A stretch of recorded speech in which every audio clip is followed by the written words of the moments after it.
Oui, monsieur. Vous voyez l'écran? Très bien. OK. Donc, aujourd'hui, nous allons voir, compte tenu de l'avancement du cours, nous allons voir donc la deuxième partie du chapitre intitulé La mécanique des milieux continus appliqués au sol. D'accord?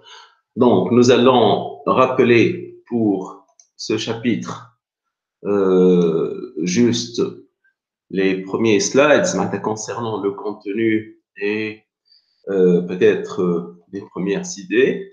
Donc, disons que jusqu'ici, vous avez vu la première partie du chapitre. Donc, elle a concerné une introduction pour parler d'une manière générale d'un massif de sol, comment on le modélise, à quoi il est soumis. Bon, en deuxième lieu, nous avons vu les états de contrainte. Donc, nous avons vu notamment le cercle de Moore, les cercles de Moore et les équations d'équilibre. Et nous avons parlé de lois de comportement, donc notamment la loi de comportement élastique linéaire, donc que nous allons revoir aujourd'hui. Donc, dans la deuxième partie, cette deuxième partie, elle couvre le calcul des contraintes dans le sol. C'est-à-dire, nous avons dit qu'un sol, en général, il est soumis à des actions extérieures. La première des actions, c'est la pesanteur. Et la deuxième action, deuxième type d'action, ce sont les charges ou surcharges à la surface du sol, notamment. Et par la suite, donc, nous allons conclure. Donc, ici, juste, bon, trois photos qui illustrent un peu comment peut être un massif de sol. Un massif de sol, bon, on va commencer par la, disons, la photo d'en bas, à droite. Donc, si vous voyez un massif en pente, et ce massif en pente, il a un problème. Vous voyez ici, il y a une sorte de décrochement. Ça, c'est ce qu'on appelle un glissement de terrain. Donc, vous voyez que dans cette circonstance, le sol est soumis juste à la pesanteur, mais d'autres choses. Alors que dans la photo d'en haut, vous voyez que bon, nous avons une route, d'accord, qui est à ce niveau-là, mais parce qu'il y a eu un glissement de terrain, donc il y a une solution. Vous voyez le sol, comment il peut être sollicité, d'accord, en cours de construction, bien sûr. Et la photo à gauche, elle montre qu'un sol, c'est pas uniquement toujours, disons, on le charge en surface, comme on le voit ici. Ça, c'est une grande excavation. Et en fait, par rapport à cette excavation où on va construire un nouveau bâtiment à partir de cette profondeur, vous voyez qu'il y a déjà des bâtiments, donc ce sont des surcharges.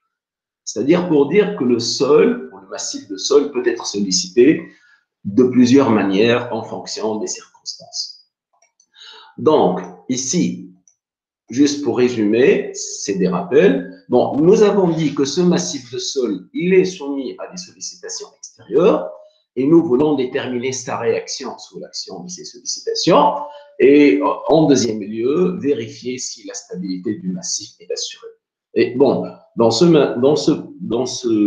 slide, ce qui est important, c'est de saisir toujours cette, on va dire, cette ligne. Sollicitation extérieure, ça va engendrer des contraintes. Les contraintes vont engendrer des déformations. Ces déformations vont permettre de calculer des déplacements.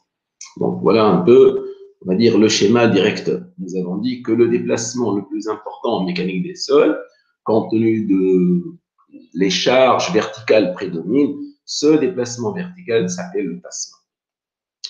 Donc, nous avons parlé du type ou des types de calculs qu'on peut faire. Donc, si on va faire un calcul, ce qu'on appelle en élasticité linéaire, c'est nous sommes en petite déformation et ceci veut dire que les sollicitations engendrées par ou les contraintes engendrées, les efforts engendrés sont proportionnels aux déformations.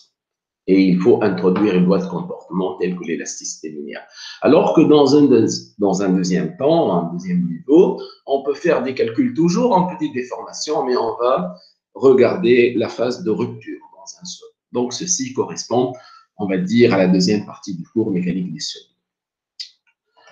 Voilà. Donc ici, je m'arrête parce que je vais, bien sûr, il va y avoir la partie que vous avez vue dans le cours.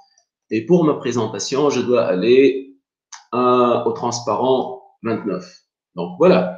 Donc ici, euh, on rappelle l'élasticité linéaire. Donc, qu'est-ce qu'on a dit à partir de l'élasticité linéaire? Nous avons dit que l'élasticité linéaire, c'est une, comme vous l'avez vu en MMC, c'est une proportionnalité entre la contrainte et la déformation.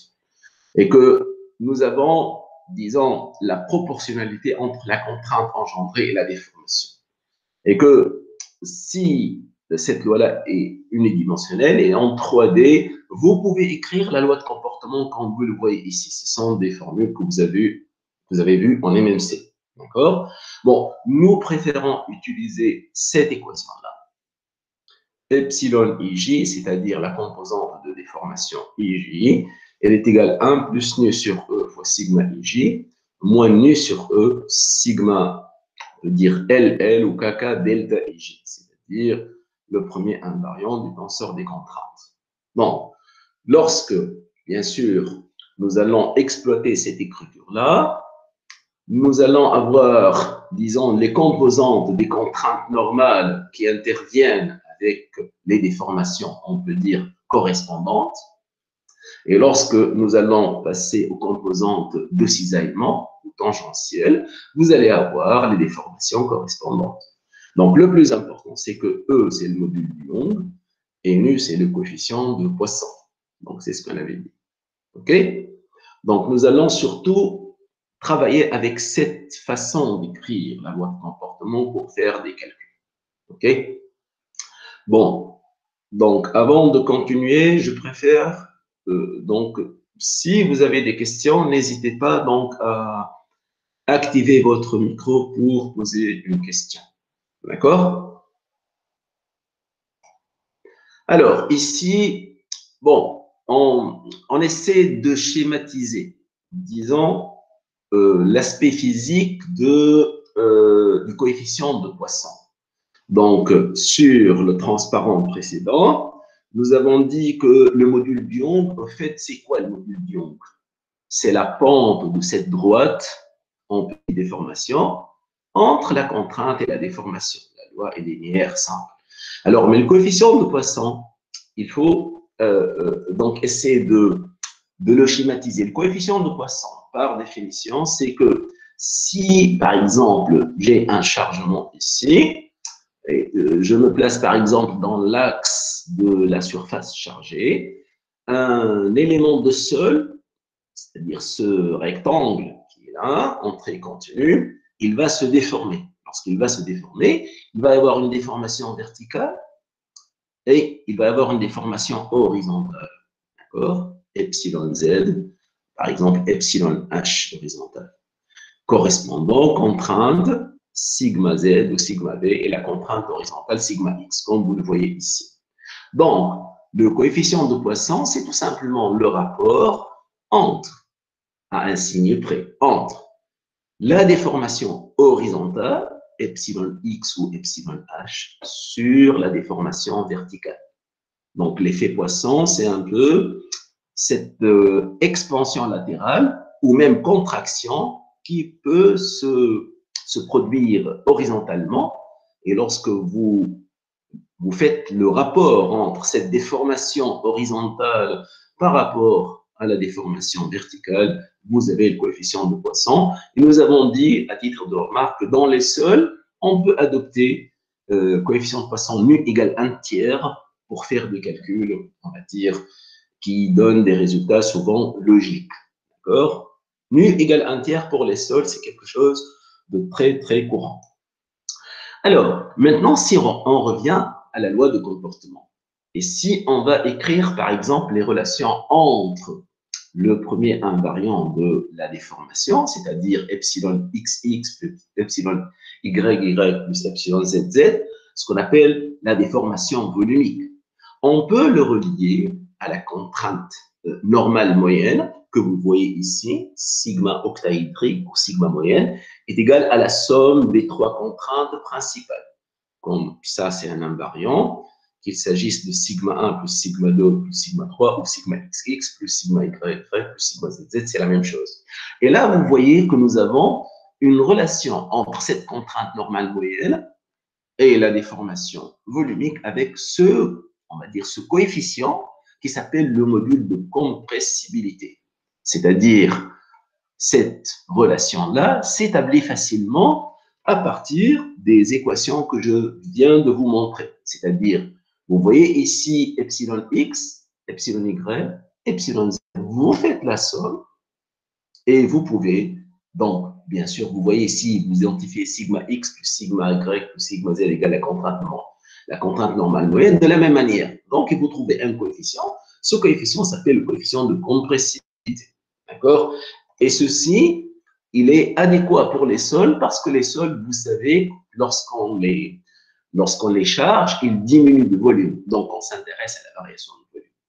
Mais on va profiter de cette équation-là pour dire que, en termes de déformation, donc vous voyez très bien, si vous allez écrire epsilon v égale 0, donc vous allez avoir certainement nu égale 1,5. C'est-à-dire, dans cette équation, vous allez avoir nu égale 1,5. Et nu égale 1,5, elle correspond au cas d'un milieu incompressible. Et ce cas-là va être celui de l'eau dans tout le cours de mécanique des sols. C'est-à-dire, lorsqu'on parle du coefficient de Poisson de l'eau, parce que l'eau est un fluide parfait, donc il est considéré incompressible, d'où nu égale 1,5. Donc, vous avez déjà une idée. Nu égale 1 tiers, on va dire pour le sol d'une manière générale, pas pour les grains, nu égale 1 tiers pour les sols, pour les grains plus ou moins, mais nu égale 1,5 pour l'eau. De la même manière, lorsque vous revenez aux composantes tangentielles de cisaillement, c'est-à-dire qu'on note ici, sigma IJI différente de J s'appelle tau, la contrainte de cisaillement.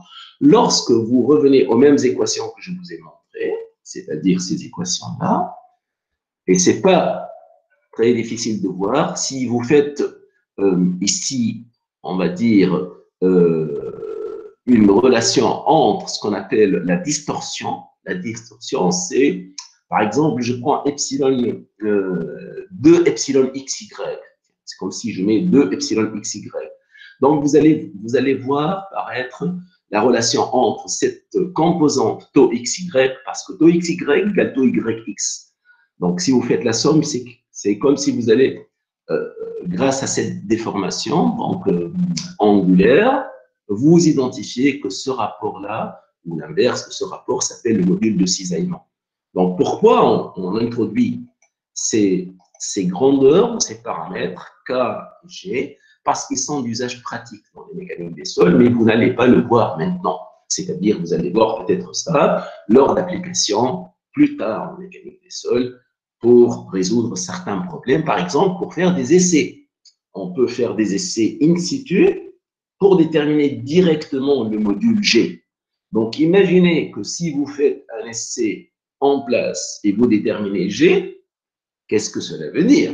Cela veut dire que si je mets nu égale 1 tiers pour le sol, je peux déduire le module élasticité. C'est-à-dire, dans un sol, on ne mesure pas le module, par exemple, du ongle d'une manière directe. On peut mesurer G, puisque je considère nu égale 1 tiers, je peux déterminer le module de cisaillement, le module du ongle plutôt. D'accord? Donc, voilà un peu quelques équations particulières qui caractérisent le comportement d'un sol à partir d'essais, comme vous venez de le voir.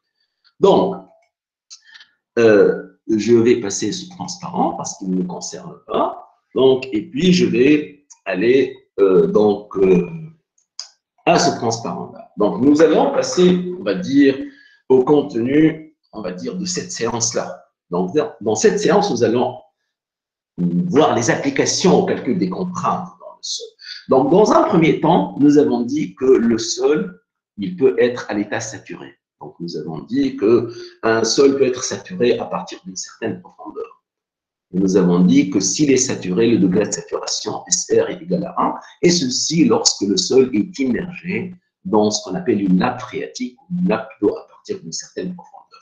Donc, nous allons voir ici le postulat de Terzaghi, ce postulat, il postule, on peut dire, il suppose, que dans le sol saturé, parce que je suis en un point ici, il va y avoir des contraintes transmises, que ce soit par la pesanteur ou par les surcharges. Bon, ces contraintes se répartissent entre les grains, le squelette solide, et l'eau. Il y a deux phases dans ce sol. Donc, supposons que moi, je charge le sol à la surface. Il va y avoir des contraintes. Ben, cette contrainte, parce que la facette, c'est à l'échelle locale, donc elle va avoir, disons, elle va se diviser en deux, entre les grains et l'eau. Et le plus important, c'est que comme nous venons de voir, si l'eau est un fluide parfait, c'est-à-dire sans variation de volume, son coefficient de Poisson égale 0,5, l'eau ne transmet ou ne reçoit qu'une contrainte du type normal, c'est-à-dire la contrainte transmise par l'eau ou qui se transmet à l'eau, elle est toujours normale à la facette que vous considérez au plan considéré. Et dans ce cours, cette contrainte, cette pression s'appelle la pression interstitielle. C'est-à-dire que même sous l'action de la pesanteur, il va y avoir une contrainte en tout point du sol saturé qui s'appelle la pression interstitielle. Alors que, bien sûr, qu'est-ce que cela veut dire? Il n'y a qu'une composante normale. Ça veut dire que dans l'eau, il n'y a pas de cisaillement, il n'y a pas de contrainte de cisaillement dans l'eau. Alors que dans la phase squelette solide, les grains, bien sûr, la contrainte transmise, elle va se répartir, elle va se diviser en deux. Une contrainte normale et une contrainte de cisaillement. Et ces contraintes qui se transmettent directement vers les grains s'appellent les contraintes effectives. Donc, si je me mets ici, en ce point du sol saturé, il va y avoir un certain chargement. Ce chargement va, sur les grains, va être caractérisé par une contrainte normale au plan que vous allez considérer, quel que soit le plan, pas uniquement horizontal, et une contrainte tangente ou de cisaillement qui s'appelle la contrainte effective. Et donc ici, comme vous voyez, on les note sigma prime et tau prime. Donc, il va y avoir, on va dire, un petit calcul de la contrainte effective. Donc, voilà ce qu'il faut retenir en termes de composantes d'une contrainte sur une facette d'un sol saturé. Si je m'intéresse aux contraintes normales, quelles qu'elles soient, verticales, horizontales, donc j'écris toujours sigma, c'est la contrainte totale, la contrainte normale totale, est égale à sigma prime, la contrainte normale effective, plus la pression interstitielle. Donc ici, on la met, disons, enfoncée pour dire que U, elle intervient juste vers les contraintes, dans les contraintes normales. Alors que pour la contrainte de cisaillement, vous écrivez tout simplement tau égale tau prime. Ça veut dire que l'eau n'a pas de composante de cisaillement ou tangentielle sur une facette parce que elle est considérée comme un fluide parfait et n'exerce que des contraintes de type pression. Donc maintenant, lorsqu'on va appliquer les équations d'équilibre, donc je rappelle que nous voulons résoudre un problème de calcul de contrainte. Dans ce problème, on peut bien sûr tenir compte des symétries du problème.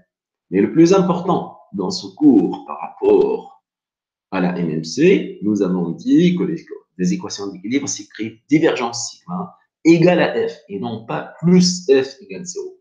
Ceci est dû au fait que les sols ne résistent pratiquement qu'aux contraintes de compression. Donc, pour, on va dire, éviter, en utilisant la convention de la MMC, les contraintes normales sont positives en contraction, donc nous avons expliqué comment on écrit divergence sigma égale à F et on va l'appliquer. Bien sûr, il faut tenir compte des conditions limites, du comportement élastique linéaire, et le problème peut être, selon le cas, tridimensionnel ou bidimensionnel. Donc voilà un peu les considérations générales pour calculer les contraintes dans le sol en utilisant les équations d'équilibre et bien sûr toutes les autres conditions, que ce soit sur le comportement ou les conditions aux limites. D'accord? Alors, le premier, on va dire, pas exercice, c'est un exercice, la première application, c'est lorsqu'on a le cas, on va dire, le plus simple. C'est-à-dire, j'ai un massif de sol à surface horizontale, constitué par un sol homogène, il y a une seule couche de sol, et dont le poids volumique est égal à gamma. Donc, en pratique, la contrainte la plus importante en mécanique des sols consiste à déterminer la contrainte sigma Z ou ZZ sur une facette horizontale. D'accord? Donc, pour ce problème, le massif, pour nous, dans cette configuration, il est tridimensionnel. Qu'est-ce que cela veut dire? Ça veut dire qu'il ne faut pas oublier la direction perpendiculaire à cette figure-là, c'est-à-dire Y. Mais lorsque vous êtes dans ce cas-là, vous avez, on va dire, un problème où il y a la symétrie, c'est-à-dire si je vais tracer l'axe perpendiculaire OY à cette figure-là, ben, Y et X veulent dire la même chose. Donc, déjà, il y a un problème de symétrie. C'est-à-dire, ce problème, tel que je l'ai défini au départ, vous pouvez le voir également dans le plan OY, OZ. Donc, il y a une symétrie du problème. Bon, ici, qu'est-ce qu'on a mis? On a mis les équations d'équilibre, tout simplement, que nous avons, donc, que vous connaissez depuis la MMC. Ça, c'est divergence sigma, vos équations. Ça, c'est égal à F. F, c'est quoi? C'est le vecteur force volumique. Donc, vous êtes d'accord ici avec moi. Gamma, en tant que vecteur, est dirigé vers le bas. Il est dans le même sens que Z. Donc, c'est pour cela qu'il n'a pas de composante suivant X et Y, parce qu'il est vertical, mais il est dirigé vers le bas, dans le même sens que Z. Donc, égal à gamma. Donc, voilà, pour ce problème, comment on écrit des équations d'équilibre compte tenu de ce choix de l'axe, notamment vertical. Alors, comme ce problème est symétrique, c'est-à-dire, qu'est-ce que ça veut dire symétrique? Ça veut dire X et Y jouent le même rôle. On peut dire que ces trois équations peuvent être réduites juste à deux. C'est-à-dire, je peux considérer la première et considérer la troisième. D'accord? Parce que cette équation, vous permettez X et Y, vous allez avoir la même chose. Alors, on va dire un peu plus. C'est que il y a une propriété pour ce problème-là, c'est que l'état de contrainte que nous cherchons, il ne dépend pas lui-même de X et de Y. Pourquoi? Parce que nous avons un massif à surface horizontale qu'on suppose qui s'étend à l'infini. Si on va jusqu'à l'infini, là ou là, c'est la même chose. Mais le plus important, par exemple, si je veux calculer l'état de contrainte dans ce point, vous voyez que ce schéma-là, ce petit schéma de facette avec sigma Z, si vous le mettez ici, ou vous le mettez à 1 mètre ou à 100 mètres, parce qu'il est infini, c'est la même chose. Donc, ça veut dire que l'état de contrainte que nous calculons, il ne dépend pas de X et de Y. Pourquoi? Parce que X et Y jouent le même rôle. Donc, les équations que vous voyez vont être simplifiées davantage. Ça veut dire que je peux écrire juste d sigma x, c'est-à-dire sigma xx, cette contrainte, la contrainte normale, mais on met juste le premier indice, sur dx égale 0, et d sigma zz égale à 0. Donc ici, notamment, ce n'est pas cette équation qu'on a écrite. Donc, tout ce qui ne dépend pas d'x et y, c'est-à-dire qu'il faut éliminer tout ça. Il faut garder juste heavy. Donc, on a une petite faute. Hein? Donc, ça, c'est d sigma xz ou d taux xz qu'il faut écrire, mais le résultat va être correct. Donc, ça veut dire que si, ici, vous allez avoir cette équation-là, la première équation, heavy, on part de heavy. Qu'est-ce qu'on peut écrire? Puisque l'état de contrainte, finalement, ne dépend que de z. On peut mettre des dérivés droits. Ça veut dire que sigma z égale gamma z plus constante, n'est-ce pas? Bon, ici, ce qu'on a écrit, c'est que sigma x lui-même, il n'est pas égal à 0, sigma x. D'accord? Sigma x n'est pas égal à 0. OK? Mais l'équation des sigma x sur dx égale 0, elle est correcte. Mais on va dire comment on calcule sigma x. Mais l'équation qui reste ici, c'est que d taux xz sur dz égale 0. Alors, pour ce problème, comment on va chercher cette constante qui fait la constante T? Lorsque nous sommes égal 0, lorsqu'on sommes en z égale 0 là, ben vous avez le vecteur contrainte t égale à 0. شنو le vecteur contrainte? هو sigma appliqué à EZ. Normalement, c'est EZ, plus ou moins EZ. Sigma appliqué à EZ, باش تعطينا les contraintes هذوما. je t'ai taux xz, taux yz et sigma zz. Donc, lorsque vous dites en z égale 0, t égale 0, forcément, la constante va être égale à 0. D'accord? Mais le plus important dans tout ça, ça veut dire que maintenant, qu'est-ce qu'il reste?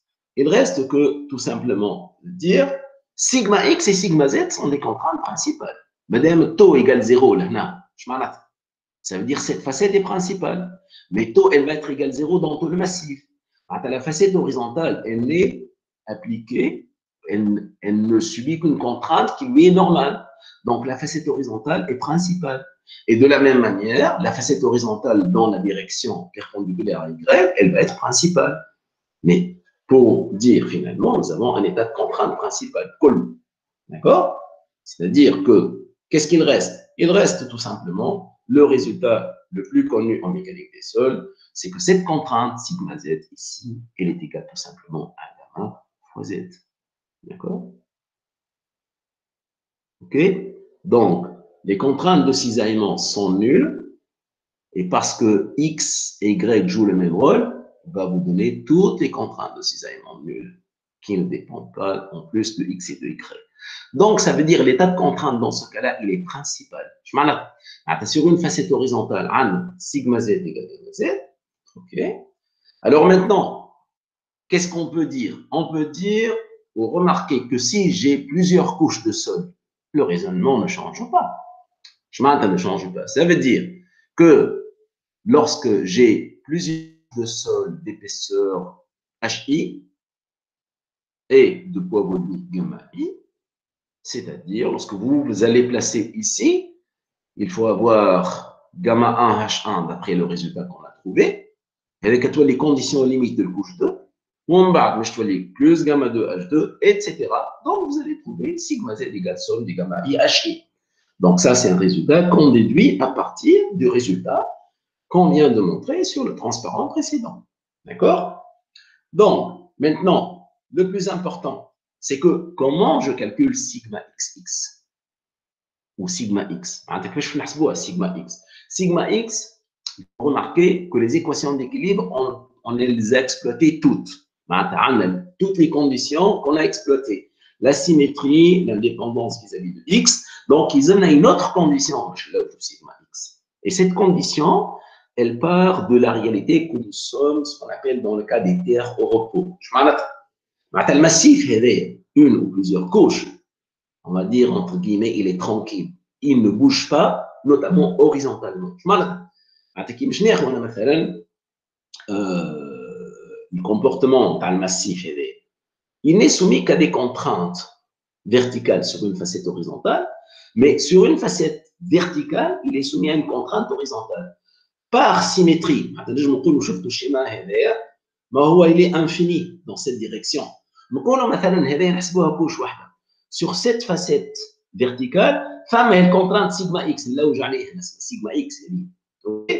Donc, à droite, il y a une autre partie symétrique qui exerce la même contrainte au même niveau sigma x. Donc, ça veut dire, d'après le principe de l'action et la réaction, ce massif ne se déplace pas dans la direction horizontale. Donc, ils ont epsilon h égale 0. Epsilon h, epsilon x et epsilon y. Donc, ceci, à partir des relations qu'on a écrites tout à l'heure, je me trouve epsilon x, اللي هي égal à هذه, est égal à 0. لكن قلنا sigma x égale sigma y. Je te lis 2 sigma x. Je te lis sigma x. مادام égal 0, donc E va se simplifier. Je te lis sigma x, hein, moins nu. Bon, là, faites attention, on a fait un calcul. Normalement, je trouve sigma x plus sigma y plus sigma z. Les voilà, sigma y, sigma z. Sigma x, il a été bien sûr sommé avec elle. On a 1 plus nu sur E sigma x. Moins nu sur E sigma x, sigma x sur E. D'accord? Et de là, quand je traite les sigma x, sigma y, sigma h, vous allez trouver ce résultat-là. Et ce résultat-là, il est très intéressant. Dans quelle mesure il est très intéressant? On a un petit calcul. On a nu égale 1 tiers pour un sol, là. Si je mets nu égale 1 tiers, qu'est-ce que je vais trouver? 1 tiers sur 1 moins 1 tiers, 2 tiers. Ça veut dire 1 demi. Vous concluez de ce calcul, si j'ai une contrainte verticale à un certain niveau qui est égale à sigma V, sur la facette verticale, il y a une contrainte horizontale qui est égale à peu près la moitié de la contrainte verticale. Et ça, c'est un résultat très intéressant. Alors, nous allons davantage profiter de ce résultat-là pour parler de l'eau.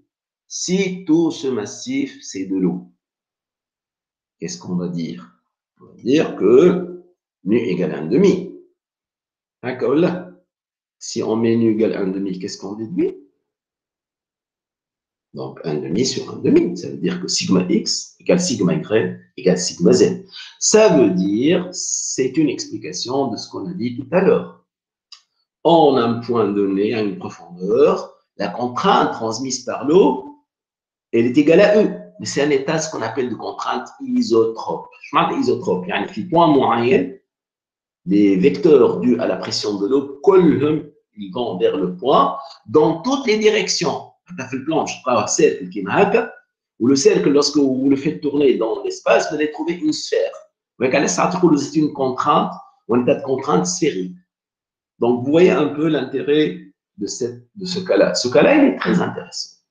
Donc, il nous a permis de dire que la contrainte verticale, c'est gamma h, ou somme des gamma hi. Il nous a permis de trouver que la contrainte horizontale sur la facette verticale, c'est à peu près la moitié de sigma z, mais il vous a permis de vérifier, si on peut dire, que la contrainte transmise par l'eau ou vers l'eau, c'est une contrainte isotrope qui s'appelle la pression interstitielle. Donc maintenant, l'intérêt de tout ça, pourquoi? Pour vous montrer comment on calcule la contrainte effective. On a la loi ou le postulat de Terzaghi. Okay? Le postulat de Terzaghi, qu'est-ce qu'il dit? Il dit que la contrainte totale est la somme d'une contrainte effective vers les grains et la contrainte qui donne la pression interstitielle pour les contraintes normales. Donc ici, on va prendre ce cas particulier. Supposons que vous avez un récipient. Un récipient. Vous allez mettre un sol sur une certaine profondeur Z et vous allez l'immerger. Je m'appelle l'immerger. Je vais le l'eau. Eh bien, ça, c'est de l'eau, mais ça, le sol est forcément saturé. D'accord? Parce que le sol, il y a des vides, l'eau va entrer dans les vides et il va se saturer. Donc, si on va déjà appliquer le résultat numéro 1, je prends si on a un milieu de poids volumique gamma et un autre milieu de poids volumique le gamma 1, le résultat de la contrainte verticale, mais je consomme des gamma i, hi. Je vais avoir ça. Si je me mets en ce point, qu'est-ce qu'il y a au-dessus de ce point? Il y a une hauteur h que je dois multiplier par gamma w, le poids volumique de l'eau, et il y a une épaisseur z de sol que je dois multiplier par gamma, le poids volumique du sol. Mais attention, ce poids volumique, c'est celui du sol saturé. D'accord? Alors, quelle est la pression interstitielle en ce même point? Bon, la remarque qu'il faut très bien saisir, l'eau transmet des pressions dans le plus petit volume que vous pouvez imaginer. Comme entre les particules d'un sol, il y a du vide, et comme ces vides sont remplis par de l'eau, ces vides vont être le siège de la pression interstitielle. Un point ici, la pression interstitielle, ce n'est pas uniquement gamma W fois H, mais c'est gamma W fois Z. Rappelez le sol saturé. D'accord? Donc, en ce point, à la profondeur H plus 7, voilà la contrainte verticale, bien sûr, sur une facette horizontale, N, sigma Z. Voilà la pression interstitielle sur cette même facette. Mais la contrainte totale, c'est la somme de la pression interstitielle, d'après le postulat de Terzaghi, plus la contrainte effective. Mais la contrainte effective, on voit qu'elle est sigma prime Z égale la contrainte totale moins la pression interstitielle. Vous voyez que, bien sûr, lorsqu'on va remplacer, lorsqu'on va faire la différence des deux, qu'est-ce qu'on va obtenir? Il va y avoir la différence, va donc faire, éliminer gamma W fois H. Qu'est-ce qu'il reste? Gamma moins gamma W, mais attention, le gamma, c'est le gamma saturé. Gamma saturé moins gamma W vous rappelle ce poids volumique introduit dans le chapitre 1 qui s'appelle le poids volumique du sol déjaugé. C'est-à-dire, ici, à cette profondeur, la contrainte transmise vers les grains, c'est le poids volumique de ce sol, moins 10, égale au poids volumique de l'eau, fois cette profondeur. D'accord? Donc, on profite bien sûr de ce petit calcul parce que dans les exercices, on peut vous donner un massif avec des conditions données et on vous dit déterminer la répartition, les diagrammes de la contrainte totale, de la pression interstitielle et de la contrainte effective. Donc, on sait très bien, d'après la relation générale, la contrainte verticale, c'est gamma fois h, et les linéaires en fonction de la profondeur. Quelle est la contrainte verticale en ce point? C'est bien gamma W fois h. La contrainte à cette profondeur, on vient de le dire, c'est gamma W fois h plus gamma fois z. Mais si on l'a décomposé, on parle de décomposition. Ça, c'est la pression de l'eau. Vous voyez que la pente est uniforme. Donc, la pression de l'eau, on a gamma W fois H, on a gamma W H plus Z. Donc, cette contrainte totale sigma Z moins U, je vais tout simplement faire la différence entre ces deux diagrammes, ce qui va me donner la contrainte effective. Donc, c'est un exercice classique dans ce chapitre. Calculer le diagramme, déterminer les diagrammes de contrainte totale, eh bien, la pression interstitielle, la contrainte effective se fait toujours comme ça. Une contrainte effective, n'importe laquelle, Z ou la H, il faut toujours déterminer la contrainte totale, il faut calculer la pression interstitielle et par la suite déduire la contrainte effective. Donc, voilà comment on fait le calcul. B. Donc, peut-être ici, je ne vais pas dire on va faire une pause. Est-ce que vous avez des questions? Hein? Vous avez des questions? C'est clair?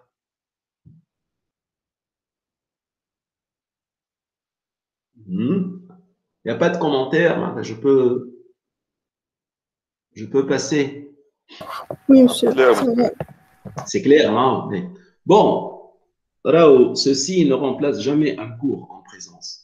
Mais certainement, je fais mon effort pour que vous puissiez comprendre. Mais certainement, le lundi, Inch'Allah, on va faire la séance de TB. Donc, vous allez comprendre certainement beaucoup plus que ça. D'accord? Bon, alors maintenant, nous allons passer à un cas qui est très pratique. N'oubliez pas la photo de la page de l'introduction. Les massifs de sol ne sont jamais à surface horizontale seulement. Il y a beaucoup de massifs à surface inclinée par rapport à l'horizontale. Là, c'est un exercice très intéressant. C'est un cas pratique. C'est un exercice qui va vous permettre également de profiter de voir les propriétés du cercle. Bon, je n'ai à la problématique. On va expliquer ça, on va dire doucement. J'ai un massif semi-infini, mais la surface, elle est inclinée. Elle est inclinée comment? L'inclinaison toujours par rapport à l'horizontale. Alpha ou l'angle d'inclinaison. OK? Mais on va prendre les mêmes hypothèses que du massif à surface horizontale. معناتها المسيف هذا راهو infini. كيقولوا احنا تشوفوا هذيك la figure sur la figure que je vous ai montré, هذه تنجم تكون kilomètre. D'accord? Je te fous chouette. Donc, يقولوا kilomètre, on va se placer au niveau de 10 mètres. C'est pratiquement ça. D'accord? Alors, maintenant, on raisonne toujours en vertical. On a un point M, où G. G a une profondeur H par rapport à la verticale. OK? Alors, qu'est-ce qu'on veut faire en premier lieu? En premier lieu, nous voulons calculer, faites attention, la contrainte, le vecteur contrainte sur une facette parallèle à la surface du massif. احنا نحبوا نلوجوا شنو le vecteur contrainte sur cette facette. متفقين؟ احنا او عملنا تصويره صغيره هنا. شنو تقول تصويره صغيره؟ تقولوا بون احنا الديستانس اللي اسمها Z1 او كتشوفوا il n'est pas difficile à relier avec H. Z1 راهي هي H cosinus alpha. Et le résultat, on va le trouver. Mais faites attention, ça c'est un problème de D. اش معناتها 2 دي كي مش نحكي على ايكغيك سويفون ايكغيك ما نعرفش شنو هي لورينتاسيون فهمت معناتها انا بالنسبه لي الماسيف هذايا il est infini dans le plan XZ avec une pente mais اذا كان مش نعمل une coupe par un plan vertical ربما نلقى horizontal فهمت واش معناتها نتخيلوا عندنا une pente تمشي de la même manière مثلا على 100 متر par exemple mais ceci n'est pas toujours vrai donc احنا بالنسبه لينا il faut faire très attention قلنا الساعه راهو le modèle peut être 2D ou 3D à surface horizontale il est 3D il y a la symétrie هذا راهو 2D qu'on a écrit ici alors vous allez voir que l'état de contrainte on peut justifier comme tout à l'heure qu'il est indépendant de x شو معناتها معناتها مادام البونت هذه باش تلقاها على 1 كيلومتر معناتها اي بوان باش ناخذ m à cette profondeur h كي باش نمشي que ce soit 10 ولا 20 متر ولا 100 متر منا ولا كيف من هنا j'ai toujours la même condition معناتها l'état de contrainte est indépendant de x اش معناتها هو بروبليم بلان باش نكتبوا ليزيكواسيون هذوما هكا ولا باش نحكي على l'état de contrainte plan ceci ne veut pas dire que la contrainte perpendiculaire au plan ça met à sigma y elle est nulle non pas du tout mais on se réduit si vous voulez à ces équations-là. Parce qu'on n'a pas besoin de connaître sigma y, la contrainte perpendiculaire au plan de la figure. Mais lorsque l'état de contrainte est plan, on va écrire d sigma xx sur dx plus d taux xz sur dz égale, et de la même manière, suivant z égale. Mais égale, faites attention. Divergence sigma égale à f. F, c'est quoi? C'est le vecteur force volumique. معناتها شنو هو الفيكتور فورس volumique؟ هو الجاما. الجاما فيرتيكال ولا لا؟ اذا كان انتم تشوفوهاش هذه خاطر كبيره هذا نحسبوه جاما هذا جاما دونك vous voyez là une composante هكايا parallèle à au petit z ولا une composante هكايا دونك اذا كان ناخذ الفيكتور هذا نتخيلوا هذا جاما je vais le diviser en deux composants هذه راك تشوف مادام هذا الفا معناتها كي مش نسطر دروات هذه معناتها هذا الفا هذا ما بين الفيرتيكال ديريكسيون هذه ما دام الفا دونك اذا كان هذا جاما هذه مش تكون جاما كوسينوس الفا او اني ديريجي دون لو سونس دو زد دونك سي جاما كوسينوس الفا هنا ردوا بالنا خلينا اكس دون سو سونس اكس خلينا هكا اذا كان هو الفيكتور هابط لوط هو انه الي بوزيتيف سويفون زد مي هو عامل كيما هكا معناتها كونترير au sens de x. Je parle au moins gamma sinus alpha. OK? Donc, ça veut dire que, à partir de cette équation, mon rôle, il est indépendant de x, mais je vais hack. D'accord? D sigma x sur dx, d taux xz sur dx égale 0, mais démon indépendant de x. D'accord? D'accord? Donc, on va. Donc, l'état de contrainte ne dépend que de z, comme tout à l'heure. Bon, mais les équations, j'ai le résultat. D'accord là? Sigma z égale gamma z cosinus alpha. On a joué la z1. Ou taux égale gamma z sinus alpha. Mais faites attention. La z où nous z1. علاش كتبنا z1 خاطر z1 هي مثلا point m تاعنا في السيستم داكس اللي خديناه او اكس au Z, il est suivant la pente. Donc, je prends moins gamma Z1 sinus alpha, gamma Z1 sinus alpha. D'accord? Mais le résultat, il est là. Je m'entends, il est là.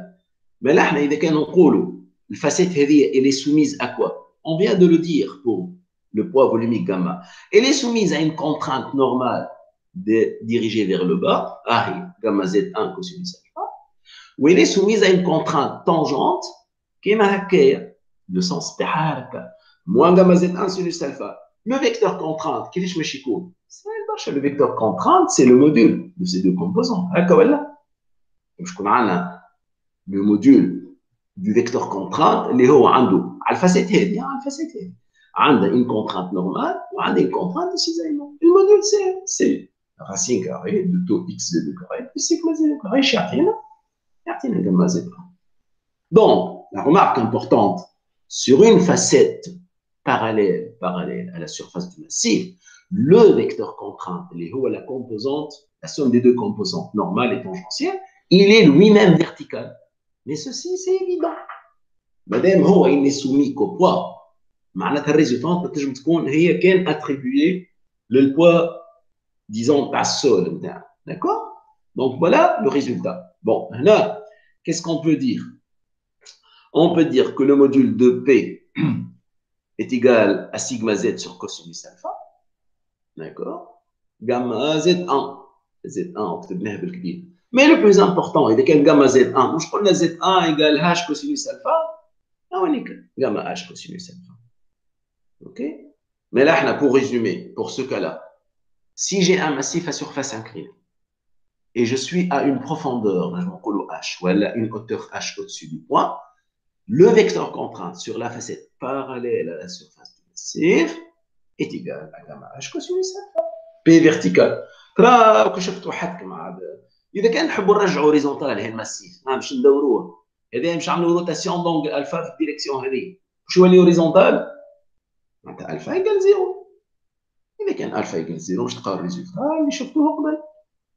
Si alpha égale 0, le massif est à surface horizontale. Donc, cosinus alpha égale à 0. On a le problème classique. Surface horizontale, facette horizontale, la contrainte est égale à gamma H. Bon. Mais ce problème, au fait, on va l'exploiter davantage. Mais, je veux dire, comme vous le voyez ici, on a le vecteur contrainte sur une facette parallèle au massif. On a la contrainte sur une facette verticale. On a la contrainte PD. Alors, pour cela, nous sommes obligés d'utiliser les résultats. Alors, on a le massif à surface horizontale. Donc, on a sigma x. Voilà, sigma xx égale nu sur 1 moins nu fois sigma z. Maintenant, je me pose est égal à k fois sigma z. K inférieur à 1. OK? Là, tu as une explication, mais d'accord? Alors, si je considère le facette هذه شنو هي الفاسيت اللي خرجنا منها اسمعوا فيا ما facette هذه عندها une contrainte normale اسمها sigma zz وعندها une contrainte de cisaillement. ترى شنو رايكم في الفاسيت بيربونديكولير مش فيرتيكال لا فاسيت بيربونديكولير à la facette هذه à la facette ولا sur la facette pardon sur la facette perpendiculaire انا peut-être خليني نخرج من الريزلت هذا sur la facette perpendiculaire ça a une relation importante. On a sur deux facettes perpendiculaires. La contrainte de cisaillement à la facette perpendiculaire, elle est en module égal. Mais il est de signes opposés. صحيح ولا؟ mais là, أنا شو نقول؟ نقول أنه الساعة ما ننساش أنه la contrainte de cisaillement à la facette perpendiculaire هذه راهي هي égal à moins هذه. mais في الموديل كيف mais فما une contrainte horizontale كي نصور أنا هكا كي نصور نحسبها هي الفاسيت. الفاسيت نحكي عليه. ايش ثم une contrainte tangente عليها. contrainte tangente عليها الموديل نتاعها هو هذا جاما زد 1 سوليس الفا. وثم زاد contrainte نورمال. هيك الكونترانت نورمال كي ظاهره اسمها سيجما اكس اكس. انا بالنسبه لي جو بوز سيجما اكس اكس ايكال كا سيجما زد كا سيجما زد زد والكا ينجم يكون مثلا ان دومي مش مشكل. اما المفيد هو انفيريور ا 1. mais تو فهمتوني بالحكايه هذيا. on peut tracer le cercle de mort. علاش؟ نتعداو الفيجور هذه. تو احنا انيسيالمون مش لقينا الفيكتور هذايا. شنو الفيكتور هذا؟ هو جاما زد ولا جاما اش كوسينوس الفا او. بون ردوا بالنا هنا في حاجه. كي نرجعوا الكونفونسيون دو سين اللي شفناها المره اللي فاتت دون لو كور قلنا راهو لا كونترانت دو سيزايمون عندها اون كونفونسيون. شنو هي الكونفونسيون تاعها؟ او خليو نفهموها لهنا. توا بي ما هو هكا ولا لا؟ لا كومبوزونت نورمال هكا. لا كومبوزونت شو اسمها هي دو سيزايمون هكا اللي ديريجي هكا. كي نخلي فيكتور هكا هو اوبوزي لهذا. كي نخلي فيكتور دو سيزايمون اوبوزي ونخلي بوان فوقه مش الفيكتور لوطاني مش يدور هكا. معناتها حسب الكونفونسيون تاعنا لا كونترانت دو سيزايمون على الفاسيت هذه راهي بوزيتيف حسب الكونفونسيون. تقولوا مالا كيفاش كتبناها موا لهنا؟ اش بيها موا لهنا؟ موا لهنا على خاطر اكس خليته ماشي هكا. فهمتوا كيفاش؟ لو كان خلينا اكس دون سو سونس لو ميم بروبليم. لو كان خلينا اكس دون سو سونس rien ne change. Ce qui va changer انه هذه تولي بلس وتفهموا انه الفاسات اللي نحكي عليها انا اللي قينا عليها جاما زد 1 راهي الكونترانت نتاعها بوزيتيف. هذاك علاش وقت اللي كي نبداو الفيجور هذه شنو عملنا؟ هذه الموديول نتاعو جاما اش كوسينيس الفا ولا جاما زد 1 كيما تحب. هاي لكن قلنا عنده كومبوزونت اسمها سيجما زد نعرفوها وعنده تو اكس زد بوزيتيف. اوكي مي قلنا سيت فاسيت هذه البيربونديكولير عليها ثم ان كونترانت سيجما اكس اللي هي انفيريور سيجما زد ك سيجما زد وهي بويسكو الكونترانت سيزايم عليها سيمتريك سافو دير بالنسبه لي واش يصير كايني انا ديجا طلعت السونتر تاع السيركل. شنو نعمل انا؟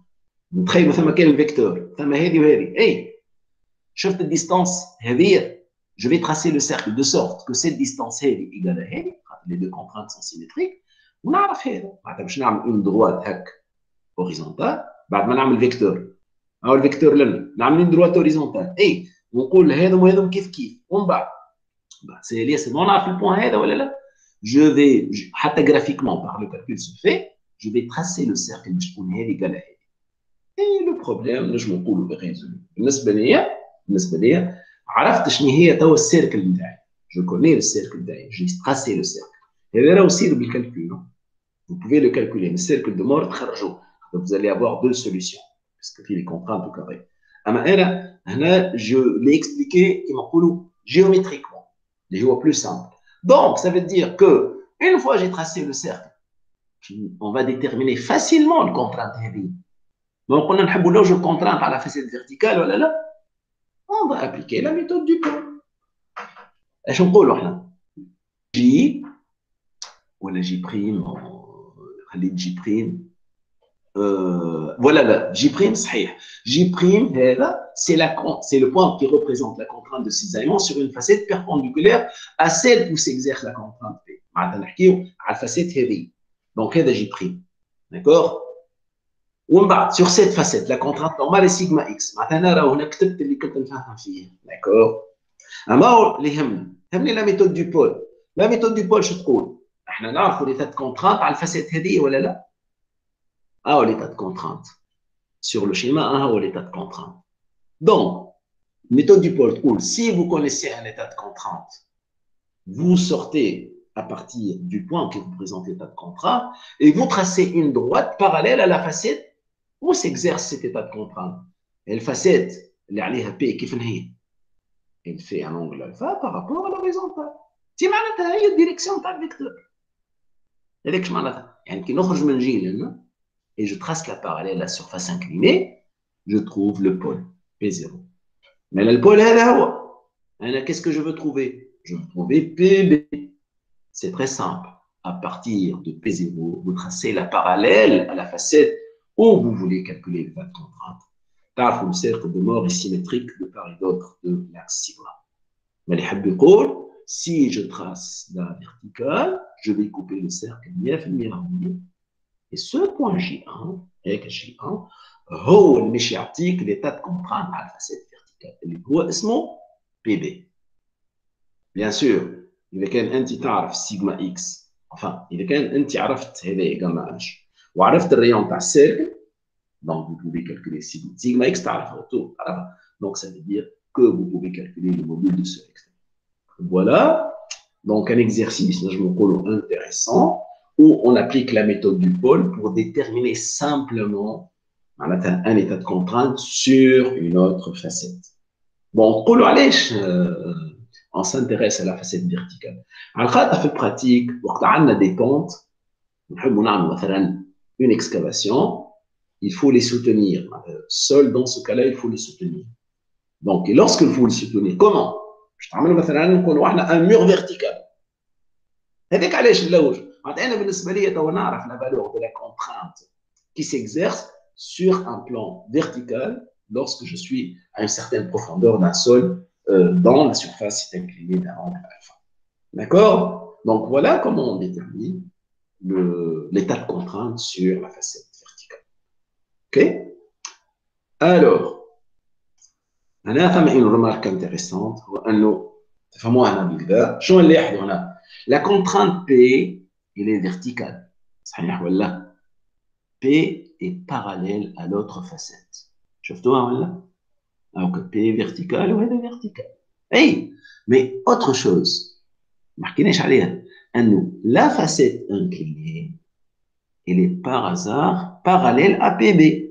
Je معناتها par rapport à la normale عاملين l'angle bêta que j'ai نعاودوا نشوفوه نجيو لهنا على الفيجور الاخرى مادام هذا الفيكتور او جي 1 جاي لنا il fait le même angle par rapport à la normale il fait le même angle par rapport à la normale que le vecteur هذا اما هو من الفيكتور هذا هو الفيكتور او جي صحيح ولا donc la propriété هي c'est à titre de remarque حتى l'appellation نتاعها نقولوا احنا elle est un peu spéciale ممكن فيها une explication معناتها on a une propriété qui dit que lorsqu'on a deux facettes données et lorsque le vecteur contraint de la première facette est parallèle à l'autre facette, P est parallèle à la facette verticale, PB est parallèle à la facette inclinée. On dit que ces contraintes sont conjuguées. Juste la remarque. D'accord. Donc voilà cette deuxième application qui donc vous permet de connaître l'état de contrainte dans un massif à surface inclinée. Donc maintenant on arrive, on va dire, à l'application dans le cas général. Dans le cas général, dans le cas général, si on revient au schéma de tout à l'heure, on a un massif de sol où il une charge, une répartition de charge. Bon, le plus important, notre sol est toujours pesant. Il ne faut pas oublier la pesanteur. On a deux paramètres de chargement. La pesanteur, on colle une surcharge, voilà une charge. Bon, l'un des outils de la NMC que vous avez vu, c'est ce qu'on appelle le principe de superposition. Bon, le mécanicien des sols, le plus important dans la pratique, il a une certaine profondeur, il la contrainte verticale légère à surface horizontale. Mais là, on a deux composantes. La pesanteur, nous نقولوا هذا احنا حليناه المشكل هذا. انتم تعرفوا إذا كان المسيف معناه حد شيء vous pouvez calculer la contrainte verticale بصفة عامة نكتبوها جاما زد ايه لكن هو وقت مش تعمل لي اون سورشارج وتحب تلوج في نفس البوان لا contrainte verticale هذيك مش نعملوها en supposant que le sol n'est pas pesant.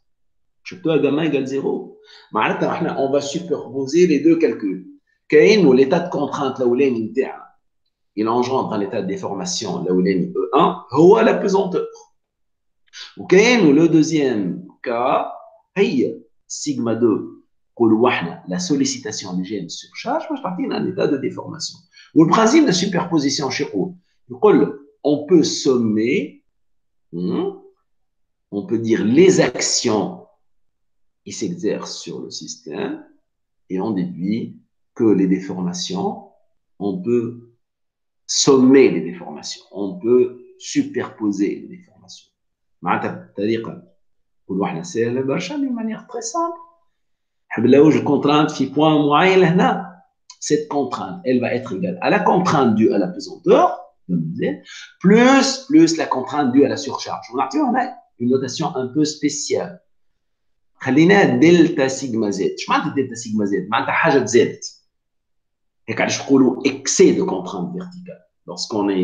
Lorsqu'on va écrire le résultat, je نقولوا la contrainte verticale elle est égale à la contrainte verticale initiale due à la pesanteur plus ce qu'on appelle l'excès de contrainte verticale. وهو résultat نتاعها.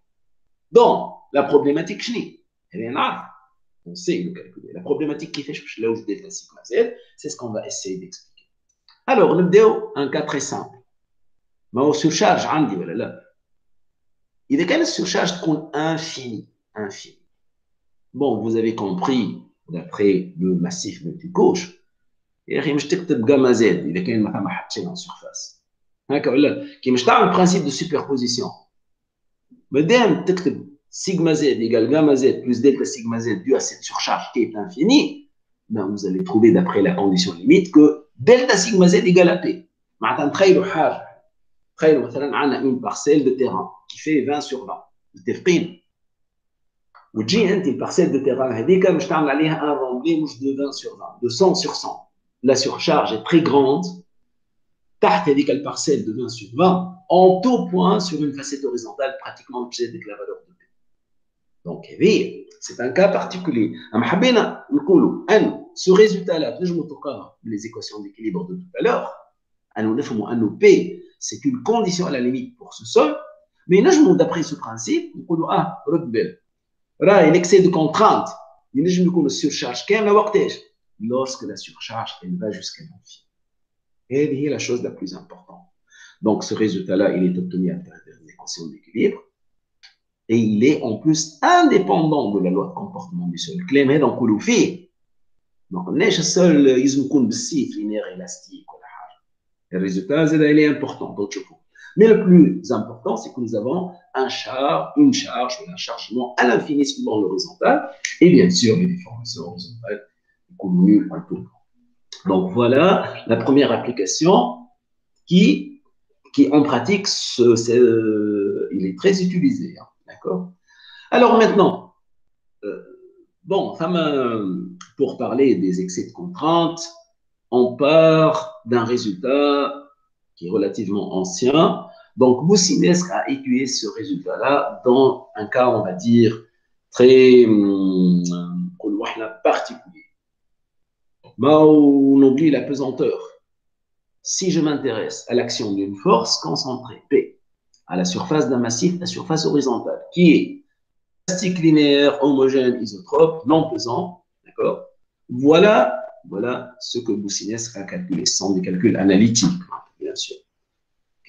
ايش يقول بوسينيس؟ يقول اذا كان الفاسيت نتاعي ونحبوا نوجدوا ديما على فاسيت هوريزونتال si ma facette est distante de R, la distance R par rapport à l'axe de la charge P, elle est à une profondeur Z. معناتها par rapport au point d'application de P, je suis à la distance R, et je trouve racine carrée de R2 plus Z2. L'excès de la contrainte verticale, il est égal à cette quantité-là. Je nie la quantité. Quantité, bien sûr, elle va dépendre de R et Z et de P. Qu'on peut écrire d'une manière un peu plus simple. On Z au cube, qui est à la puissance 5 ou racine carrée, Z tous les Z au cube. Donc, je vais Z au cube, mais l'autre, vous Z au cube, donc, je vais delta sigma Z égale P sur Z au carré. Donc, tu as contrainte force sur surface, puisque Z au carré, c'est mètre carré, fois N. N est un paramètre sans dimension, je me trouve c'est un facteur de proportionnalité qui ne dépend que de R et Z. Ou je Z, bien sûr, on détermine delta taux XZ, ma contrainte cisaillement. Quand j'ai la pesanteur, la surcharge, la charge concentrée, l'excès de contrainte, la contrainte de cisaillement. Ou la contrainte delta sigma X, comme on l'a vu tout à l'heure. Finalement, c'est le point, plan horizontal, plan vertical, pardon, la contrainte sigma X qui s'y exerce, elle est là. Le résultat qui est très important. شفتوا أنه la formule de delta sigma Z ما فيهاش حتى الموديول ديونغ. Ce qui est un peu surprenant. هكا ولا؟ معناتها الميثود هذه تقول لك رد بالك. Ce massif, sable ولا argile ولا limon ولا تحب أنت حتى notre milieu. La contrainte verticale ou l'excès de contrainte d'une force concentrée, il ne dépend pas du module d'ion. Bon, en réalité, مش صحيح. Il y a d'autres techniques, les قيسوا بهم les modules in situ, les techniques on envoie une onde dans le sol pour mesurer le module de cisaillement. L'onde هذيك qui تعدى من couche de sable مش كما تعدى من couche d'argile. Donc إذا كان الريزلتا يعطيني G وجي ماهوش كيف dans les deux milieux, معناتها الموديل ديون تاعها مش كيف. Donc en mécanique des sols classiques, on utilise une hypothèse relativement simple, mais parce qu'elle part de ce résultat. Mais يردوا بالك هنا فما حاجة مهمة. Delta sigma X, la contrainte horizontale, elle dépend juste du coefficient de Poisson. Ah, ولا أنا مكتوب. شفتوه nu هذا dépend du coefficient de Poisson. Bon, on a fait l'équation هذه راهو اللي سميتها هنا R هي L كيف R ولا L, c'est la même chose. Donc voilà ce résultat-là. وهنا يعطينا مش نستعملوا des abacs ici. شو يقول هنا أو الشيء ما موجود هنا. Ce sont les mêmes équations. يقول لك أنت إذا مثلا تحب تلوج لا كونترانت في بوان معين أو le facteur n هذاك اللي شفناه أو n déjà il est écrit ici. Mais نفهموا شوية لا كور. مثلا supposons أنا نحب نلوج الكونترانت juste تحت P. OK. لوج كونترانت juste تحت P. الكونترانت فيرتيكال نقولوا احنا باش تطلع براتيكمون elle tend vers 0,5. نقولوا 0,5 mais ردوا بالكم on utilise le principe de superposition. إذا كان المسيف نتاعي انفيني منا ومنا معناتها 0,5 منا و0,5 منا. مثلا نحكي على بوان لهنا معناتها il tend vers 1. C'est évident أنه la contrainte قريبة للسيرفاس باش تكون براتيكمون la contrainte هذه بالفورمول هي. D'accord. معناتها الفاكتور دانفلونس باش يكون 1. Alors, mais خلينا نفهم حاجة أخرى. Si je m'éloigne de l'axe de P, on voit que la contrainte va diminuer. ناخذ Z constante où je fais varier R. على قد ما نبعد هنا la contrainte elle va diminuer. Mais كيف lorsque je vais مثلا me mettre dans l'axe de la charge ونبدا j'augmente la profondeur. La contrainte va diminuer. Donc, ceci tout simplement, c'est un cas نقولوا احنا théorique بالنسبة لنا. Mais voilà un peu ce qu'il faut saisir de ce résultat-là. مش نستعملوا les équations مكتوبين donc comme il faut clairement L égale R2 sur C2 et on va déjà ici qu'est-ce qu'on représente je تفهموني بالمليح هنا على 3 contraintes ولا لا شنو هما delta sigma z contrainte verticale sur la facette horizontale contrainte de cisaillement à نفس الفاسيت وهنا la contrainte sur la facette verticale هي horizontale هذه la répartition à une profondeur donnée à sigma z est plutôt la répartition par contrainte de cisaillement ou est la répartition de la contrainte horizontale. Qu'est-ce qu'on remarque? On remarque qu'en fonction du rayon, on peut dire comme ça, la contrainte verticale, elle décroît beaucoup plus rapidement que les contraintes de cisaillement et la contrainte horizontale. D'accord? Mais بالنسبة لنا في الميكانيك دي سول le point focal est la contrainte verticale. واش يقول الريزولتا هذا خاطر الريزولتا هذا اكسي سيمتريك si vous vous rappelez de l'axe symétrique شنو معناتها اكسي سيمتريك كما السيمتري دو ريفوليسيون كي نقول اكس ولا واي و ار و زد كيف شفتوا هنا اش ثم هذوما هذا ça rappelle la forme d'une forme s'appelle le bulbe ou le bulbe de quelque chose d'accord هنا ثم l'évolution de delta sigma z en fonction de la profondeur dans l'axe de la charge. Qu'est-ce que cela veut dire? Plus vous êtes près de la charge, c'est foncé. Plus vous vous éloignez, il devient, on va dire, vers le gris ou vers le blanc. Mais le moins, les courbes, ce sont des courbes des isovaleurs de la contrainte delta sigma z.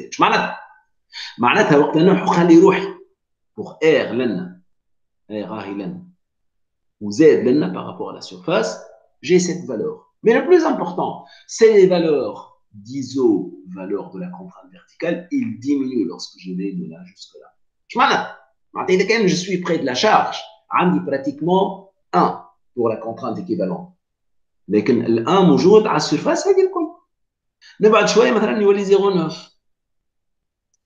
pardon نبعد شويه مش يولي مثلا 0.6 نبعد شويه مش يولي 0.4 نبعد شويه ربما مش يولي 0.1 ce résultat là il faut très bien le saisir وعنده une importance capitale sur les calculs en mécanique des sols معناتها je dois comprendre que si ça c'est la charge P ou la Q il va y avoir une profondeur au-delà de laquelle l'effet de la surcharge en termes de contrainte il va être pratiquement égal à 0 فهمتوا اش معناتها؟ معناتها انا نجم هنا نسطر une horizontale كيما هكا نقول voilà à partir de cette profondeur bien que Q est appliqué à ce niveau-là dans le sol qui est au-dessous elle n'a plus d'influence en termes de contrainte اش معناتها elle n'a plus d'influence معناتها elle n'a plus de déformation elle n'a plus de déformation ما بقاتش عندها حتى déplacement ici Et ça, c'est un résultat très important. Mais il repose sur l'hypothèse que le sol est homogène, isotrope, linéaire, élastique, etc.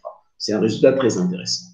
Donc, هنا شنو نقولوا احنا؟ Bon, نقولوا احنا في الميكانيك des sols ما عندناش des cas de charge concentrée. C'est très rare des charges concentrées. ديما حتى مش تاخذوا انت مثلا ان بيلون، مش تاخذوا حتى لو بلو بوتي نقولوا احنا بوتو ميتاليك عملته اي مؤسسه عشان ستيل تحب انت. D'accord? Le poteau repose toujours sur une surface.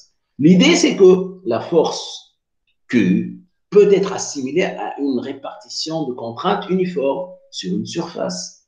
Alors que tu peux la chose, كتبنا D de delta sigma Z, la variation تاعها باش تكتب comme une surcharge uniforme Q, Q, là, et on va intégrer sur la surface. Mais ne regardez pas le détail des équations. معناتها delta sigma Z, il peut être ou il peut correspondre à une contrainte uniformément répartie sur une surface de forme quelconque. Alors que tu vois les paramètres CLS, delta sigma نحكيو عليه الساعة. مش قلنا جاي à une distance R من l'axe ou j'ai une profondeur Z. وهذه ال L ولا ال R. Donc, je peux calculer l'excès de contrainte verticale pour différentes distributions de charge à partir du cas du massif semi-infini élastiquement pesant. Et là, on passe peut-être aux aspects pratiques. Supposons que nous avons ce cas-là. C'est une surcharge circulaire uniforme. On a un réservoir, par exemple. Réservoir intentionnel, par exemple. D'accord? Ou le réservoir pétrolier.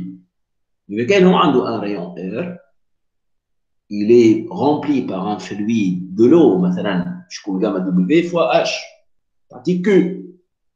ولا باك تنجم تاخذ به، تنجم تلوج دلتا سيجما زد في اللاكس نتاع الريزرفوار نتاعك. كيفاش تكتب 1 moins Z sur L, etc. يتكتب d'une manière générale Q fois J. وال L اللي قلنا عليه الساعة racine de R2 plus Z2. D'accord? Donc, ça veut dire que finalement, on a des abacs pratiques qui correspondent à des expressions de contraintes. Et ces abacs vont vous donner ce résultat-là. Pour l'anti-مثلا في الكا هذا نجمو نحسبو كان في اللاكس. ثم des abacs راهم تنجم تحسبهم فونكسيون دو ريون. شو يقول؟ قول مثلا كتبنا هنا دلتا سيجما زد، دونك نرجعوا للفيديو الاخرى واضحه اكثر. دلتا سيجما زد اش بها؟ اللي تيجال ا جي او الفاكتور جي فوا كيو. كي نمشي لاباك هذاك نقول انا par exemple نحب نلوج dans l'axe à 4 fois à une profondeur 4 fois le rayon. قداش باش تزيد؟ نقراه طول على باك. I pour Z égale 4, c'est pratiquement 0,08. وانا خليته بالعامي اكسبري. mais كان عندي انا un réservoir de rayon R 10 متر مثال. باهي معناتها الديامتر نتاعو 20 متر. شنو هو l'excès de contrainte delta sigma Z à une profondeur de 40 mètres? Ben vous voyez qu'il est négligeable. Inférieur au dixième de la charge. كان هو عنده 100 كيلو باسكال en bas, un réservoir طوله 10 متر. 10 fois 10 ça fait 100.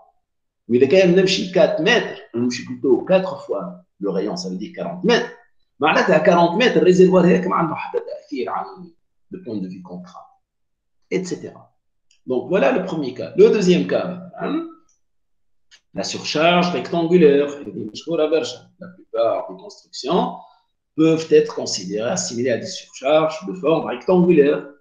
Les calculs disponibles, soi-disant, هو أن وقت عندك une surcharge rectangulaire uniforme Q تنجم تحسب ديما dans le coin de cette charge. معناتها عندك une surcharge rectangulaire dimension تاعها A et B وتحب تلوج l'excès de contrainte à une profondeur Z. هيك الدلتا سيجما Z que vous voulez calculer est égal à quoi? Il est égal à Q, comme d'habitude, la charge répartie, fois un facteur qui dépend de deux paramètres. شنو هما؟ A sur Z ou B sur Z. Ça met en N, donc la A différente de B. D'accord? K, c'est un facteur sans dimension, il est déterminé aussi à partir d'un abac qu'on va montrer. Mais la particularité, N, A ou B, vous pouvez les permuter. تقول A sur Z ou B sur Z, راهو كيف كيف نجم تبدل A ou B. D'accord?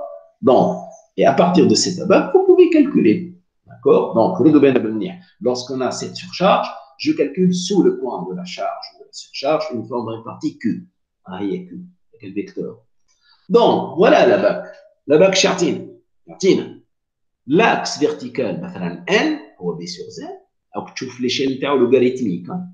هذايا شفتوا كيفاش عندنا السيكل من 0 ل 0 1 السيكل من 0 1 ل 1 السيكل من 1 ل 10 وشنو عندنا يا اخي A sur Z هما ما هماش لاكس هذا نو سو سون سي كور لي كور هذا فهمتوا واش معناتها وقت لنا لهنا عندي A sur Z ايكال نجم نقولوا 5% 5% وقت لنا هنا عندي 0 1 0 2 وقت لنا لهنا سو الكور هذه عندي لانفيني معناتها فريمون بي سور زد كبيره برشا اوكي من هنا شنو نجمو نعملوا تلقاو ان ريزولتا اللي هو تري لوجيك ترى سيبوزون باش نحب نلوج في الكوان تاع الكاري هذا ولا ريكتونغل هذا هوني هاي دونك شنو جانا دلتا سيجما زد او بي خلينا ناخذ اكزومبل نقولوا مثلا بي سور زد ايكال 1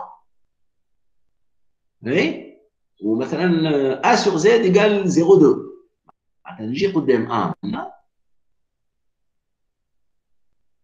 ونطلع قدام 2 et je trace la verticale ou plutôt l'horizontale او الكام تاعك الكام تاعك 0.058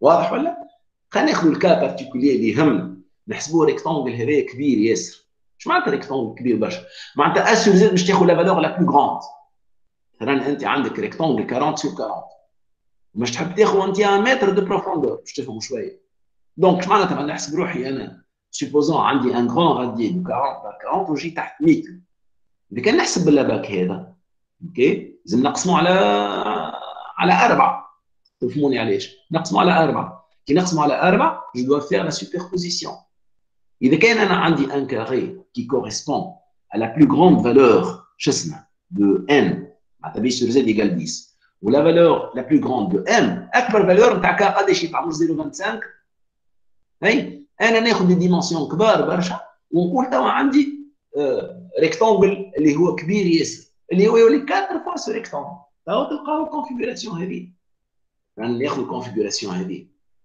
ناخذ باغ اكزومبل ان بوان في الوسط هنا جو بو تراسي 4 ريكتونغل خاطر نجم نحسب كان في الكوان اوكي دونك واش نقول دلتا سيغما زد في البوان اللي جاي تحت السيرفاس est égal à Q اللي هي نفسها fois un facteur K1 plus un facteur K2 plus K3 plus K4 وقت là K1 ou K2 ou K3 ou K4 يطلعوا لي كلهم كبار 0.25 qu'est-ce que ça va donner ça va donner 4 fois 0.25 معناتها 1 donc si vous avez compris أنا je suis sous la surface chargée إذا كان ناخذ des dimensions très grandes مثلا ناخذ centre de gravité ناخذ ab centre de gravité نولي نحسب pour un rectangle et je multiplie par 4 d'accord توا ناخذ les situations الاخرين مثلا عندي ريكتونغل هذا وانا je suis à l'extérieur je dois superposer اش معناتها superposer معناتها ناخذ ريكتونغل نتاعي انيسيال هو هذا نقول voilà je vais on va dire agrandir le rectangle باش نجي au niveau du bord ومن بعد نقول voilà 1 هذايا باش نحسب 2 هذايا اما رد بالك انا بعد زدت quelque chose زدت rectangle هذا 3 rectangle 4 je تولي Q fois K1 plus K2 moins K3 moins K4 etc معناتها on utilise là le principe de superposition donc kiff لهنا kiff لهنا ok donc voilà un peu comment on calcule pour cette attaque là là le troisième cas de chargement il est très utilisé en mécanique des sols on a un remblai qu'est-ce que ça veut dire un remblai un remblai, c'est ce massif de sol qu'on vient poser sur le sol. كيفاش؟ نقولوا احنا مثلا باش نعملوا par exemple un pont تشوفوا عندك un niveau supérieur. Un niveau supérieur انت ما تنجم توصل له كما تكون un niveau inférieur sur une distance وتطلع هكا. Donc vous allez construire quelque chose qui s'appelle forme de remblai, la charte trapézoïdale. Bon, le calcul, mais il n'est pas loin de ce qu'on a vu pour le cas de la surcharge rectangulaire. On a fait remblai 2 dimensions. Lorsque je vais calculer delta sigma z, je vais faire partie du remblai. La distance horizontale هي A. معناتها من niveau inférieur du remblai حتى ce qu'on appelle la crête اسمه A.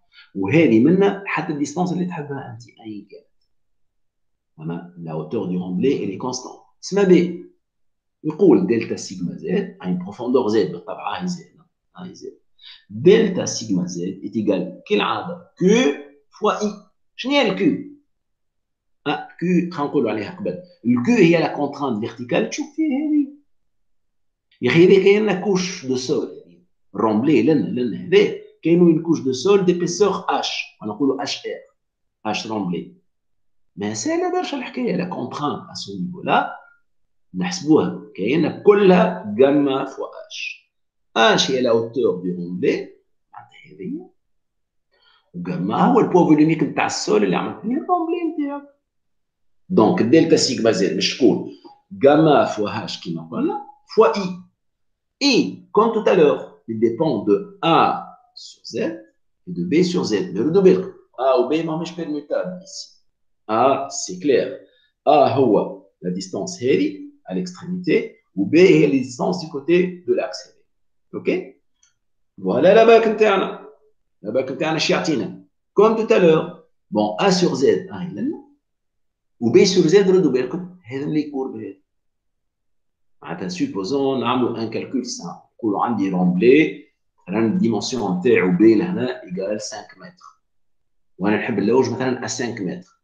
والA مثلا ايكال 10 متر. دونك 5 sur 5 B sur Z باش يعطيني واحد.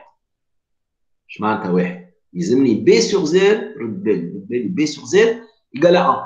B sur Z هي لنا. B sur Z هما اللي يكون بهذوما. اهو تشوفوا.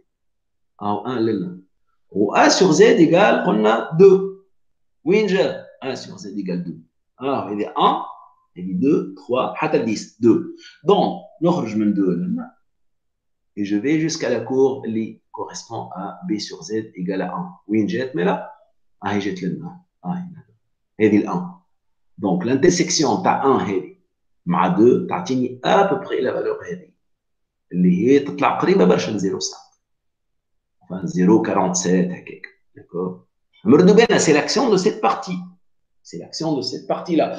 خلينا نقولوا حاجة مهمة. لو كان نقول لك أنا هذا اللاكس تاع الرومبلي نتاعي، هذا لاكس تاع الرومبلي، ايش معناتها؟ معناتها عندي رومبلي من اللي عطاني أبري 0.48 وعطاني رومبلي كيف؟ جو دوا سوبربوزي. تولي الرومبلي كامل تولي 2 fois cette valeur. Donc 2 fois cette valeur, supposons أنا لقيت 0.47 ولا 47.5 باش تضربها في 2. باش تطلع 0.95. D'accord? Donc voilà comment on utilise la bac et ceci est expliqué là. راك تشوفوا فيه اللي كنت نقولوا لهنا معناتها كي عندي رومبلي à droite وعندي رومبلي à gauche اما نخدم دي معناتها كيلكونك خاطر مش نحسبوا دون لاكس مي اون بو كالكولي لنا نجم نقول نحسب لهنا معناتها الA مش يقعد هو بيدو حتى A بريم سي عام مي البي والبي بريم شكون هما le complémentaire de la distance بكل هذه اللي كان هذه B. L'autre, c'est 1 moins B plus B prime. Voilà, ça vient B prime. Donc, je t'amène la somme des deux. Dis ma delta sigma Z égale delta sigma Z prime. Tu as les dimensions A prime B prime. Et delta sigma Z de ta A. D'accord? Alors, on a un bac un peu spécial اللي هو موجود. ما نستعملوهاش برشا في البراتيك. المفيد أنت ما عندك كان une surcharge نقولوا احنا triangulaire. كأنه ناخذوا juste la partie en pente du remblai. شفتوا شنو عندنا الفورم عندنا كاينه juste la partie en pente. D'accord? Donc vous pouvez calculer, je ne vais pas insister sur ça, par le même principe, si vous allez calculer R, Bon, on va passer maintenant à quelque chose d'intéressant. Supposons que notre surcharge n'est pas une surface régulière. ماهيش cercle, ماهيش rectangle, ماهيش remblai. المفيد هي une surface. نجم نقولوا حتى bizarre. معناتها ناخذوا des architectures de construction un peu ماهيش هذوما. نجم تكون quelconque. أما on peut calculer avec cette abac, ce qu'on appelle la bac de Newmark, une forme quelconque. عشان مثلا نتخيلوا احنا on va construire une construction en forme d'étoile. كاين عندنا نجم. D'accord? Donc qu'est-ce qu'on va faire au fait? l'échelle هذه اللي تشوفوا فيها هي l'échelle تاع البروفوندور. اش معناتها؟ supposons انا par exemple نحب نلوج la contrainte à 10 mètres. باهي وين؟ في السنتر دو جرافيتي نتاع النجمه نتاعي de l'étoile.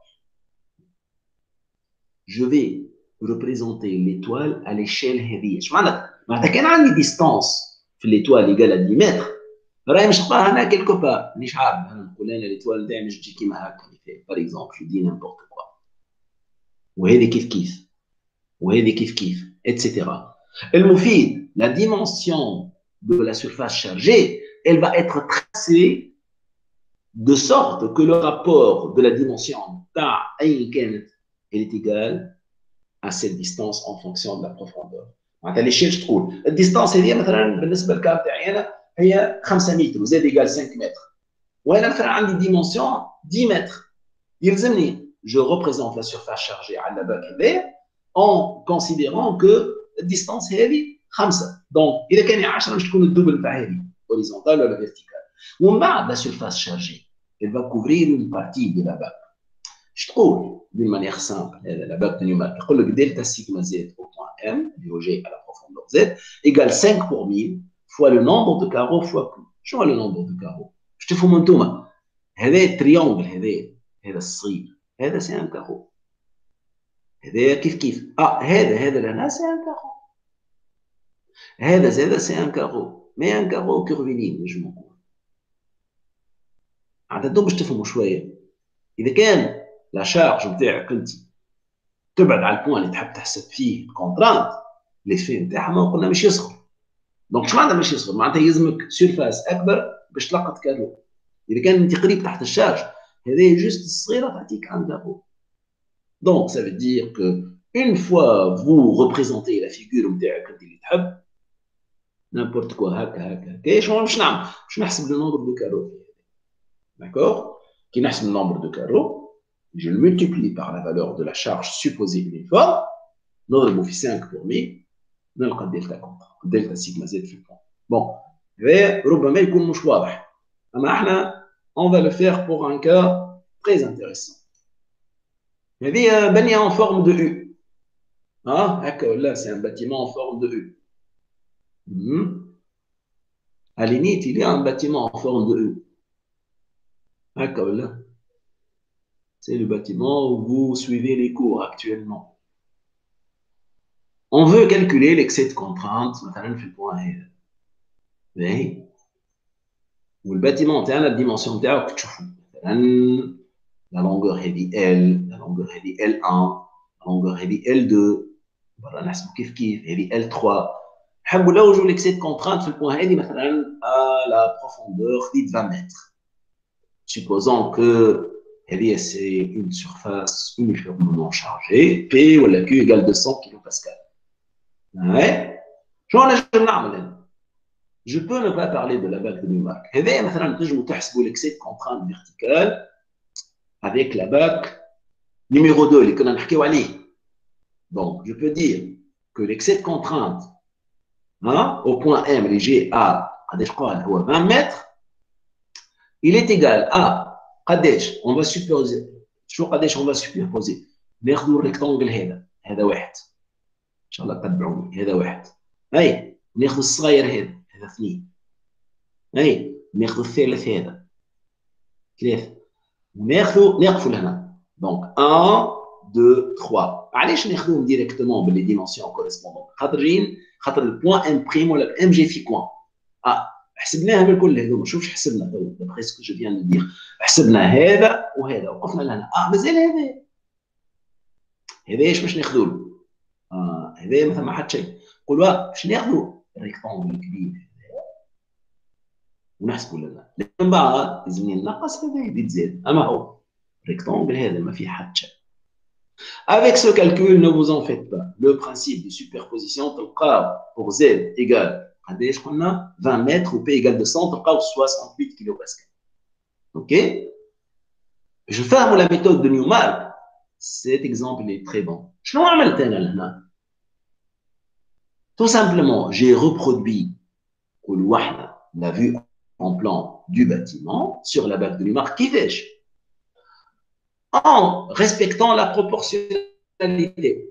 كان هي 20 متر ما هو قلنا حب زاد قال 20 متر ولا لا هذه 20 متر ومثلا تبعوني انا عندي واحده ابري ال 3 10 متر وين ال 3 اي ال 3 دابري سكو جو فوا اي ال 3 معناتها وقت مش نعمل الديمونسيون تاع الدنيا ندير ايش معناتها الديستانس هذه بالكدا هي لا موتي مع الديستانس هذه علاش خاطر هذه كوريسبون ا 20 و ال 3 قال لي 10 دونك هذه لازم تكون ايجاله بالضبط 10 انا لقيت البوان هذا اي دو لا ميم مانيير مثلا هذه جران تيل قداش قال 42 باغي نحسبوا 4 مرات ما انت لازمك تفهم انه نورمالمون ديستانس هذه كيما لنا بيان سور ديستانس هذه هي 4 مرات هذه دونك ça veut dire que j'ai fait le schéma de mon bâtiment en plaçant le point M وين نحب نحسب في السنتر ومن بعد باش نحسب le nombre de carreaux هذا من الكل بالميثود هذه نلقاو avec la bague de Newmark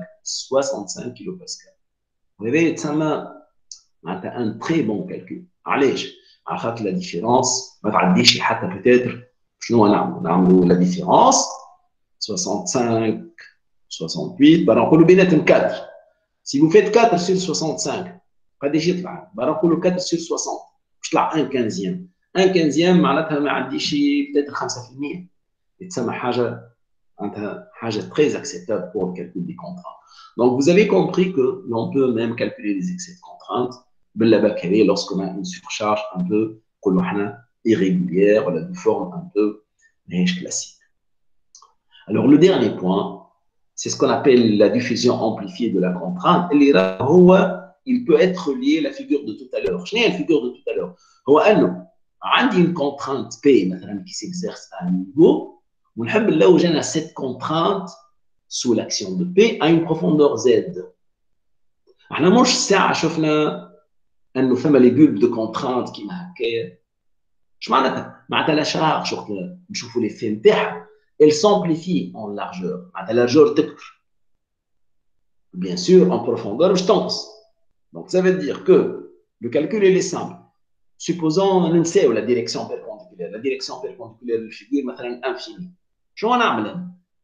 إذا كان هنا عندي A, je vais tracer à partir des deux bords une droite inclinée de pointe alpha, telle que tangente alpha est égale, telle que alpha égale 30, tangente égale 1,5. D'ailleurs, on aime chez le profondeur. Donc, je vais dire que la contrainte s'exerçant sur la largeur A, ce niveau là, elle va me donner une contrainte delta sigma z qui s'exerce sur une largeur هذه الكل pardon largeur هذه الكل باش تولي A plus 2 fois cette distance مادام tangente alpha égale 1,5 اش معناتها distance هذه sur largeur sur z égale 1,5 mais 2 fois 1,5 ça fait 1 mais هذه سهله برشا هذه راهي 1 plus z mais la contrainte نتاعي باش تولي delta sigma z ونحسبوها باللوا نقولوا احنا d'équivalence. إذا كان P s'exerce sur A fois A, delta sigma Z s'exerce sur A plus Z fois 1. وتجينا relation هذه. Donc, après que tu tangente alpha égale 1,5, نحط 2, وتولي tout simplement P fois 1 sur 2 fois Z plus A. Tangente alpha égale 1,5. D'accord? Donc, ça veut dire que, lorsque la contrainte verticale due à une surcharge, elle se transmet en profondeur et elle va diminuer avec une certaine loi. Et ça, c'est un calcul pratique pour ne pas utiliser les abacs. Donc, ça veut dire c'est l'intérêt d'utiliser l'abac ou le calcul de contrainte. Donc, finalement, ça, c'est le dernier point. Donc, en conclusion de ce chapitre, la deuxième partie, donc, dans le chapitre vert, on a appliqué les résultats de la mécanique des milieux contenus où on les a adaptés au cas des sols. Certainement, les points importants dans ce chapitre, les contraintes normales sont positives en compression pour les sols. Pour le sol, il y a de l'eau. Cette eau, elle exerce une pression interstitielle qu'on sait calculer lorsque le sol est saturé. Et la contrainte qui est orientée dirigée vers le gain s'appelle la contrainte effective. Pour le calcul des contraintes, qu'est-ce qu'il faut faire? Il faut superposer l'action de la pesanteur à celle des surcharges, appliquées notamment en surface, et que les surcharges, comment on calcule les contraintes? C'est à partir d'un bac de calcul. Voilà, on a les contraintes, les expressions, on peut les programmer dans un fichier Excel. D'une certaine manière, vous pouvez les calculer. Mais le plus important, sans entrer dans les détails, et ça c'est un point important, lorsqu'on a une surface chargée de dimensions finies, il va y avoir une profondeur finie au-delà de laquelle le sol ne subit plus de déformation. S'il ne subit pas de déformation, ça veut dire qu'il n'y a pas de contrainte. Ça veut dire toujours une surcharge sur une surface. Elle va avoir une certaine profondeur au-delà de laquelle elle n'a plus d'influence sur le calcul de contrainte. La contrainte delta sigma, je dois les zéros. Donc, il n'y a pas de déformation. Donc, en particulier, il n'y a pas de déformation. Donc, je vous remercie. Encore, je vous laisse la parole si vous avez des questions. Oh, ماش قداش من participants. Enfin, c'est تتلين là. Pas tout le monde est présent. Hein. Est-ce que vous avez des remarques, s'il vous plaît? Non, monsieur. Hein? Non, monsieur. كيفاش non? Tout est clair?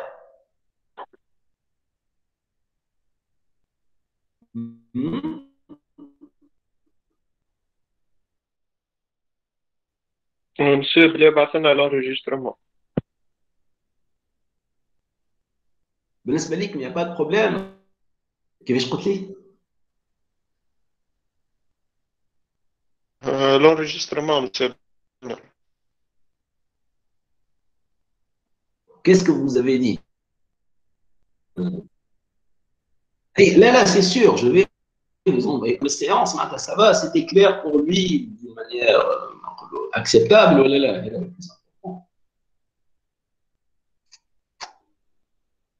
bon, je vois que vous n'avez pas de réaction. L'essentiel, c'est que nous allons faire des exercices après-demain, Inch'Allah. J'espère que vous allez assimiler. Voilà, donc je vous remercie. Et puis à la prochaine. Merci, monsieur. À la prochaine. Au revoir. Merci, monsieur. Au revoir.